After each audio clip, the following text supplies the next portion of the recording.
महायुतीतील घटक पक्षांच्या नेत्यांमधील वाद वाढत चाललेले आणि भाजपचे नेते अण्णासाहेब पाटील आर्थिक मागास विकास महामंडळाचे अध्यक्ष नरेंद्र पाटील यांनी हल्लाबोल केलाय।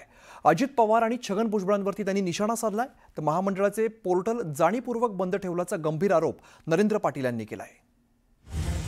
सरकारमधला एक मंत्री छगन भुजबळ सूचना करून हे पोर्टल बंद करतात। उपमुख्यमंत्र्यांच्या सूचनेवरून हा सगळा कारभार होतोय।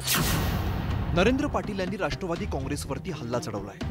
अण्णासाहेब पाटील आर्थिक मागास विकास महामंडळाचे व्यवस्थापकीय संचालक विजयसिंह देशमुख यांनी अजित पवार आणि छगन भुजबळ यांच्या सांगण्यानुसार महामंडळाचं पोर्टल जाणीवपूर्वक बंद ठेवल्याचा आरोप नरेंद्र पाटील यांनी केलाय।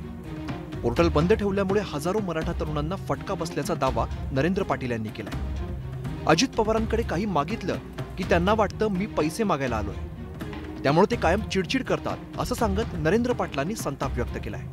राष्ट्रवादी काँग्रेसच्या मंत्र्यांच्या माध्यमातून हे पोर्टल बंद ठेवण्याचं कटकारस्थान रचलं जात असल्याचंही नरेंद्र पाटील यांनी म्हटलंय। सरकारमधला एक मंत्री छगन भुजबळ राष्ट्रवादी काँग्रेस पक्षाचा वेगवेगळ्या व्यासपीठावरून अण्णासाहेब पाटील आर्थिक विकास महामंडळाला सरकार झुकतं माप देतं असं सांगून त्या ठिकाणी राष्ट्रवादी काँग्रेस पक्षाच्याच माध्यमातून एमडींना सूचना करून हे पोर्टल बंद करतात।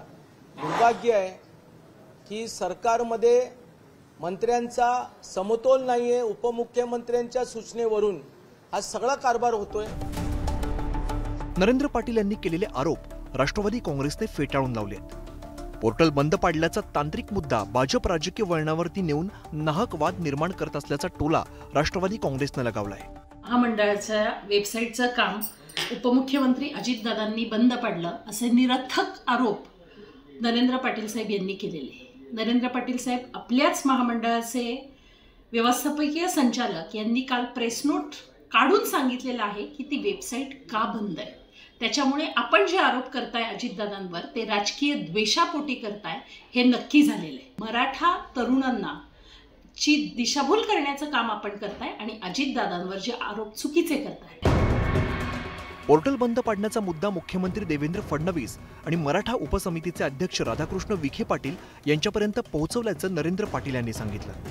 आता या वादावरती दोन्ही पक्षातील नेते काय तोडगा शोधतात हे लवकरच स्पष्ट होईल। Bureau report, news 18 Lokmat.